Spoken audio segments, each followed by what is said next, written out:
स्वागत है आप लोगों का शिव कृपा क्लासेस पर। मैं महेश कुमार वर्मा आप सबका स्वागत करता हूं। दोस्तों ये वीडियो हमारा उत्तर प्रदेश पुलिस कांस्टेबल परीक्षा 2022-23 का टेस्ट सीरीज नंबर 6 है, जिसमें हम लोग भूगोल विषय के महत्वपूर्ण CMCQs को टेस्ट सीरीज के जरिए सॉल्व करेंगे।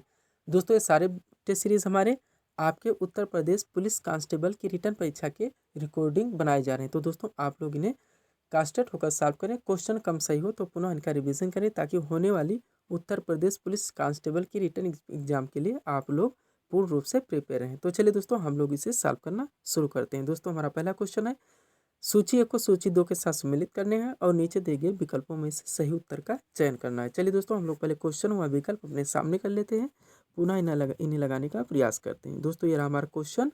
एक तरफ सूची दी गई, दूसरी तरफ उनसे संबंधित राज्यों के नाम दिए गए हैं कि कौन सी झील किस राज्य में स्थित है। नीचे हमारे विकल्प हैं दोस्तों, हम लोगों को कोड माध्यम से इनका चयन करना है। चलिए दोस्तों देखते हैं हम लोग। ये नंबर में है दोस्तों पुलिकट झील, जिसके सामने ओडिशा दिया गया है। 20 नंबर है चिल्का झील, जिसके सामने राजस्थान दिया गया है।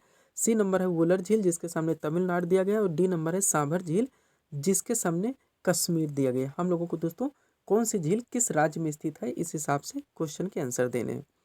तो सबसे पहले दोस्तों पुलिकट झील, पुलिकट झील कहाँ पे स्थित है, तो ये है दोस्तों तमिलनाडु में, यानी ये का हमारा 3 होगा। हम लोग इसको निशान लगा लेते हैं, ये का 3। बी नंबर है दोस्तों चिल्का झील, चिल्का झील कहाँ पे स्थित है, ओडिशा में, यानी बी का हमारा 1 होगा।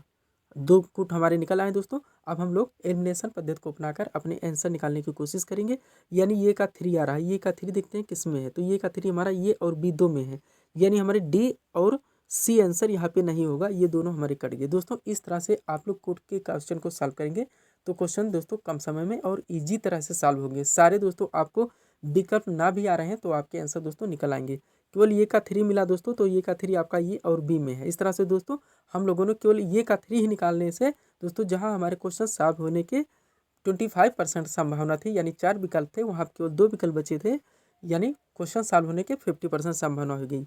दूसरे में दोस्तों चिल्का झील हमारा उड़ीसा में मिल रहा है, यानी बी का 1 हमारा 3 में बनना है दोस्तों, इन नंबर ये विकल्प में, यानी 3 और 1, ये का 3 बी का 1, 3 और 1 हमारा ये नंबर में आंसर हमारा आ चुका है दोस्तों।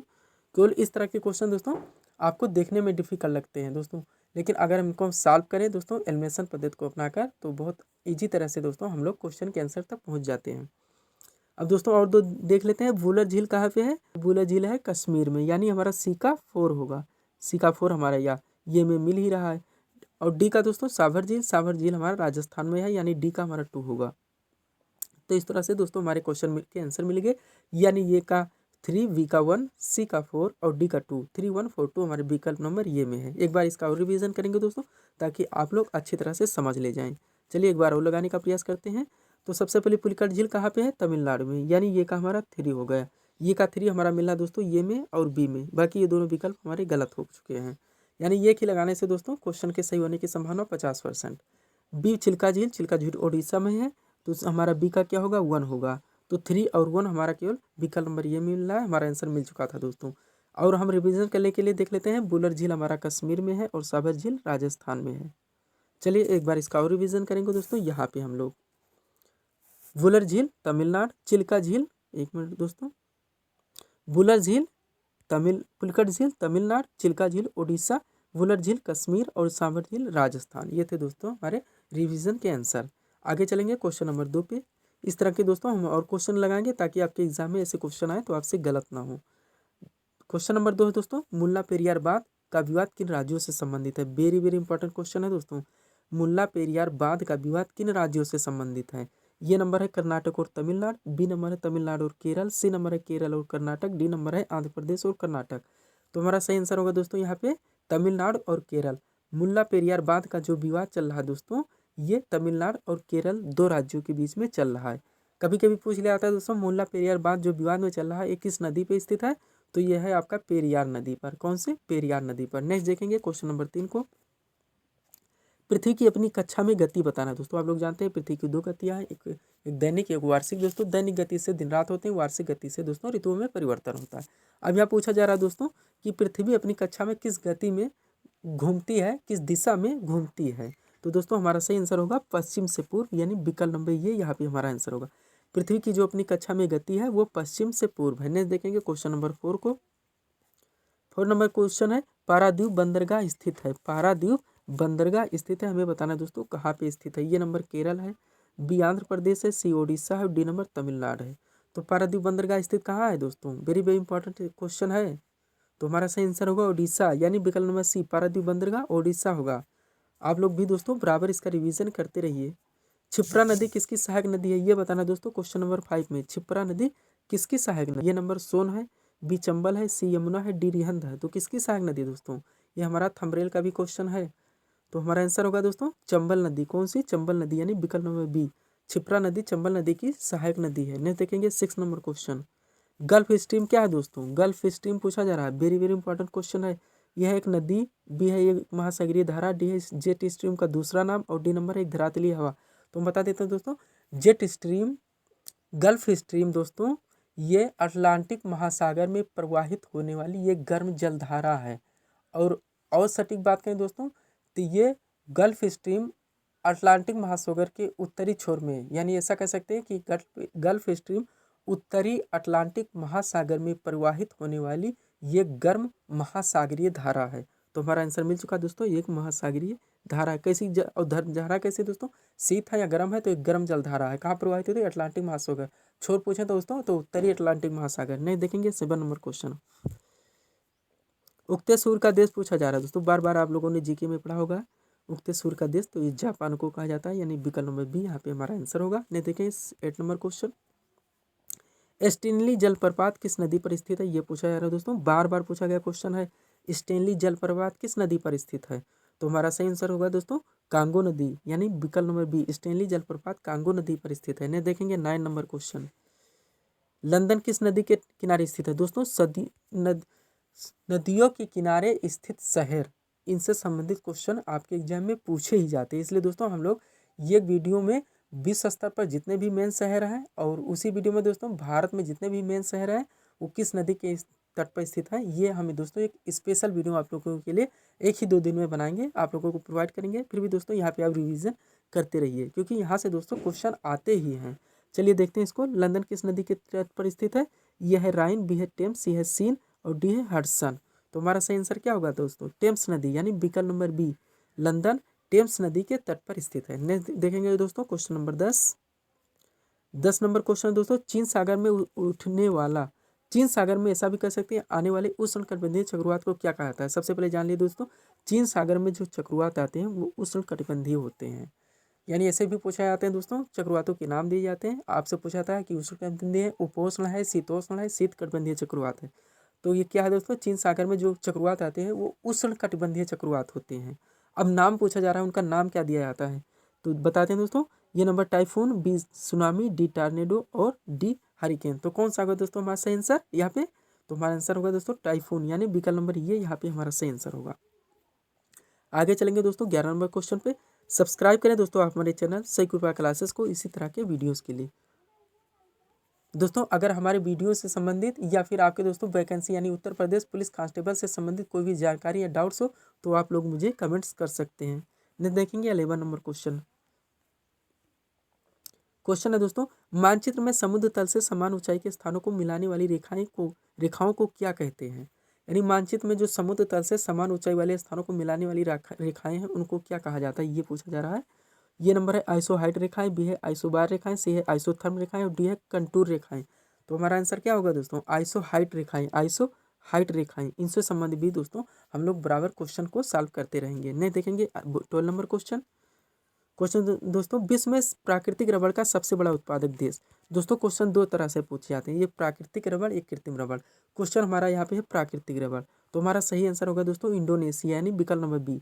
यहीं पे दोस्तों अगर कृत्रिम रबड़ पूछा जाता है तो हमारा आंसर होता है संयुक्त राज्य अमेरिका, यानी विश्व में सर्वाधिक कृत्रिम रबड़ का उत्पादक देश संयुक्त राज्य अमेरिका है। और जो हमारा क्वेश्चन दोस्तों प्राकृतिक रबड़, इसका सही आंसर होगा इंडोनेशिया। नहीं देखेंगे 30 नंबर क्वेश्चन। सुमेलित करना, ये भी दोस्तों कूट से संबंधित क्वेश्चन आप लोग सॉल्व करने की कोशिश कीजिए दोस्तों।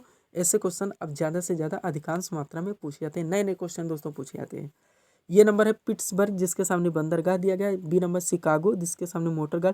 कौन से शहर किस नाम से या किस काम से मशहूर है, ये पूछा जा रहा है दोस्तों। सी नंबर डेट्रॉयट, ये किस नाम से मशहूर है।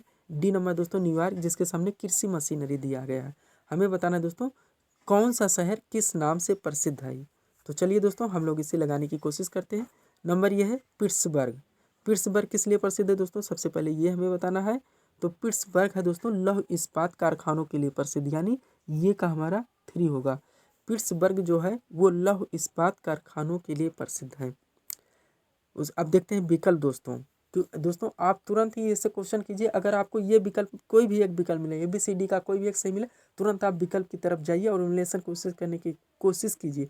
हो सकता है एक में ही आपका सही आंसर मिल जाए।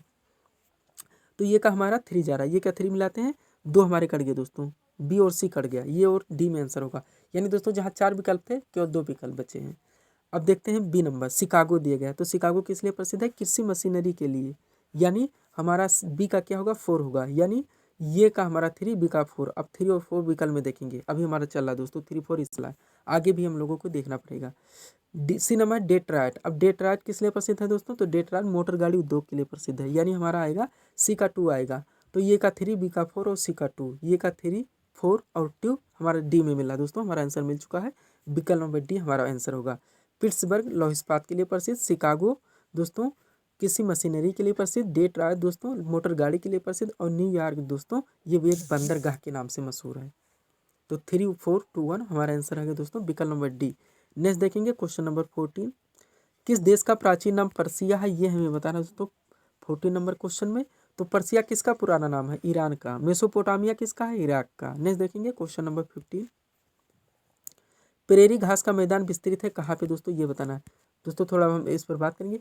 प्रेरी दोस्तों एक घास का मैदान गेहूं उत्पादन का विश्व में अग्रणी स्थान है, और ये पड़ता है दोस्तों संयुक्त राज्य अमेरिका में, यानी हमारा आंसर होगा विकल्प नंबर ये। प्रेरी गेहूं उत्पादन में विश्व में इसका मैदान विख्यात है, मशहूर है, सबसे आगे है दोस्तों, विश्व में अग्रणी है, और ये संयुक्त राज्य अमेरिका में है। नेक्स्ट देखेंगे 16 नंबर क्वेश्चन। तकला मकान मरुस्थल स्थित है, बताना दोस्तों कहाँ पे? तकला मकान मरुस्थल बार बार पूछा गया उनकी परीक्षा का क्वेश्चन। यह रूस में, B ईरान में, C ऑस्ट्रेलिया में और D चीन में। तो कहाँ स्थित है दोस्तों तकला मकान मरुस्थल? यह है चीन में, यानी विकल्प नंबर D यहाँ पे हमारा सही आंसर होगा। नेक्स्ट देखेंगे 17 नंबर क्वेश्चन। चिनूक स्थानीय पवन प्रवाहित होती है कहाँ पे, ये हमें बताया दोस्तों 17 नंबर। सबसे पहले इस पर बात करेंगे दोस्तों। चिनूक ये गर्म पवने हैं दोस्तों, जैसे हमारे यहाँ लू बहती है उत्तर प्रदेश में, जैसे ही गर्म पवन है, और ये राकी पर्वत पे प्रवाहित होती है। अब दोस्तों राकी पर्वत कहाँ पे स्थित है? तो ये संयुक्त राज्य अमेरिका में स्थित है, यानी हमारा आंसर होगा विकल्प नंबर D। नेक्स्ट देखेंगे 80 नंबर क्वेश्चन। वायु दाब को किस यंत्र से मापा जाता है, ये बताना दोस्तों हमें 80 नंबर क्वेश्चन में। थंबनेल का हमारा दूसरा क्वेश्चन है दोस्तों। यह है बैरोमीटर, B है मैनोमीटर, C है इलेक्ट्रोमीटर और D है हाइड्रोमीटर। तो हमारा आंसर क्या होगा दोस्तों? वायु दाब को किस यंत्र से मापा जाता है? तो इसको मापा जाता है बैरोमीटर से। नेक्स्ट देखेंगे 90 नंबर क्वेश्चन। ये भी दोस्तों मिलाने वाला क्वेश्चन है। बताना है निम्न में से कौन सा युग्म सुमेलित नहीं है, नहीं बताना दोस्तों। आप दोस्तों जब भी एग्जाम दीजिए क्वेश्चन को पूरा पढ़ने की कोशिश कीजिए। लास्ट में ये शब्द आता है कि आपको सत्य बताने हैं, गलत बताने हैं, जो कि दोस्तों हाईलाइट नहीं किया जाता, और हम क्वेश्चन अधूरे पढ़ते हैं, अपने आंसर करते हैं जो कि हमारे गलत हो जाते हैं। तो क्वेश्चन दोस्तों आप लोग पूरा पढ़ने की कोशिश कीजिए। अब हमें यहाँ क्या बताना, क्या बताना दोस्तों, नहीं बताना ये इनमें से कौन गलत है। ये एक तरफ दोस्तों कृषि क्रांति दी गई, दोस्तों तरफ उनसे संबंधित उत्पादन यानी प्रोडक्ट के नाम दिए गए कि कौन सी क्रांति किस चीज़ के उत्पादन के लिए प्रसिद्ध है। यह दोस्तों हरित क्रांति। तो हरित क्रांति दोस्तों खाद्यान्न उत्पादन के लिए बिल्कुल सही है, यानी ये हमारा सही है। हरित क्रांति आप लोग जानते हो कि खाद्यान्न उत्पादन के लिए आया था। सबसे पहले दोस्तों इसमें जो प्रोडक्शन हुआ पंजाब यानी पश्चिमी क्षेत्र का, भारत के उत्तर पश्चिमी क्षेत्र का, जिसमें गेहूँ सबसे मेन था। ने श्वेत क्रांति किसके लिए? दुग्ध उत्पादन के लिए, बिल्कुल सही है। फिर है गुलाबी क्रांति दोस्तों, गुलाबी क्रांति किसके लिए प्रसिद्ध है? यह है झींगा मछली उत्पादन, यानी हमारा C भी सही है। D है दोस्तों रजत क्रांति किस लिए प्रसिद्ध है? अंडा उत्पादन के लिए, किसके? अंडा उत्पादन के लिए। दिया क्या गया है? चांदी उत्पादन। हमारा गलत हो गया दोस्तों, D हमारा गलत है, और ये हमारा आंसर है क्योंकि ये सत्य बताने थे। क्रांति से संबंधित दोस्तों हम लोग सारे क्वेश्चन सॉल्व करेंगे धीरे धीरे। नहीं देखेंगे 20 नंबर क्वेश्चन और इस सीरीज का लास्ट क्वेश्चन समझिएगा दोस्तों। नया क्वेश्चन है। अब इस तरह के क्वेश्चन अधिकांश मात्रा में पूछे जाते हैं दोस्तों। आप लोग जानते हैं कंपटीशन ज़्यादा है, डिफिकल्ट क्वेश्चन पूछे ही जाते हैं। क्वेश्चन दोस्तों ऑस्ट्रेलेशिया अथवा ओशिनिया में शामिल है, कौन कौन से शामिल है ऑस्ट्रेलेशिया अथवा ओशिनिया में, ये हमें बताना है। ये है ऑस्ट्रेलिया, B है न्यूजीलैंड, C है न्यू गिनी, D है पैसिफिक आइलैंड और 5 नंबर है तस्मानिया। हमें बताना दोस्तों ऑस्ट्रेलिया अथवा ओशिनिया में शामिल है।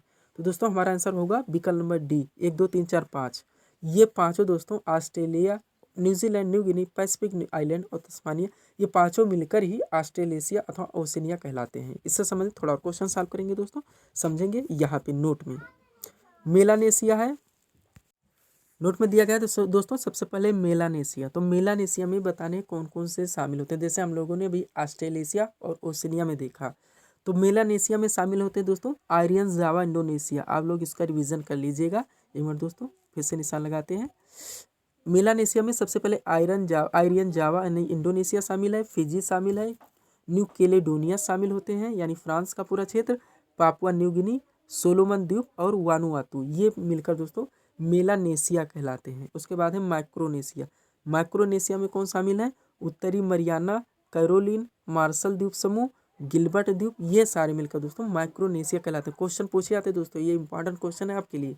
पोलिनेशिया में कौन से शामिल होते हैं ये हमें बताना है। तो पोलिनेशिया में दोस्तों हवाई शामिल है, समोआ शामिल है, टोंगा शामिल है, टुवालू शामिल है, पूर्वी क्रिबेरी शामिल है, कुक द्वीप समूह शामिल है। दोस्तों आप इन क्वेश्चन का रिवीजन जरूर कीजिएगा, एग्जाम में आप लोग जानते हैं दोस्तों आपके लिए ये क्वेश्चन इंपॉर्टेंट होते हैं। इसलिए हम कोशिश कर रहे हैं दोस्तों कि टेस्ट सीरीज के जरिए जितने भी आपके सिलेबस हैं कहीं से कोई भी क्वेश्चन आपका रिटन एग्जाम के लिए छूटे ना, सारे क्वेश्चन आपको टेस्ट सीरीज के जरिए मिल जाएं। उसके बाद दोस्तों स्कैंडिनेवियाई देश में कौन से शामिल होते हैं ये हम लोग देखेंगे। तो स्कैंडिनेवियाई देश में दोस्तों शामिल होते हैं उत्तरी यूरोप, एक मिनट दोस्तों, स्कैंडिनेवियाई देश में शामिल होते हैं उत्तरी यूरोप के नॉर्वे, स्वीडन तथा डेनमार्क। उत्तरी यूरोप के नॉर्वे, स्वीडन तथा डेनमार्क मिलकर स्कैंडिनेवियाई देश कहलाते हैं। लास्ट है दोस्तों नॉर्डिक देश में कौन से शामिल होते हैं। अभी दो और छूट रहा है दोस्तों, हम लोग आगे देखेंगे। एक बाल्टिक देश छूट रहा है दोस्तों हमारा। तो दोस्तों नॉर्डिक देश में कौन शामिल होते हैं, नॉर्वे यानी यही नॉर्वे मिल जाएंगे, स्वीडन मिल जाएगा, डेनमार्क मिल जाएगा, उसके बाद आइसलैंड और फिनलैंड, यानी नॉर्डिक देश में शामिल होते हैं नॉर्वे, स्वीडन, डेनमार्क, आइसलैंड और फिनलैंड। ये सारे मिलकर दोस्तों नॉर्डिक देश कहलाते हैं। तो हमारा हो गया दोस्तों, सबसे पहले हम लोगों ने ऑस्ट्रेलेशिया अथवा ओशिनिया को देखा प्रश्न के माध्यम से। उसके बाद नोट के माध्यम से हम लोगों ने देखा कि मेलानेशिया में कौन शामिल होते हैं, माइक्रोनेशिया में कौन शामिल होते हैं, पोलिनेशिया में कौन शामिल होते हैं, स्कैंडिनेवियाई देश कौन कहलाते हैं और नॉर्डिक देश। तो इस तरह से दोस्तों हम लोगों ने महत्वपूर्ण यहाँ 20 महत्वपूर्ण MCQs को टेस्ट सीरीज के जरिए सॉल्व किया। उम्मीद है दोस्तों आप सभी लोगों ने सॉल्व किया। दोस्तों अगर क्वेश्चन टेस्ट सीरीज के जरिए आपके कम सॉल्व हो तो पुनः इनका रिवीजन आप जरूर करें। तो इसी तरह के वीडियोस के लिए दोस्तों आप हमारे चैनल सिक्योर क्लासेस को सब्सक्राइब करें, शेयर व लाइक करें। तो मिलते हैं दोस्तों हम अपने अगले वीडियोस के साथ। Thanks for watching.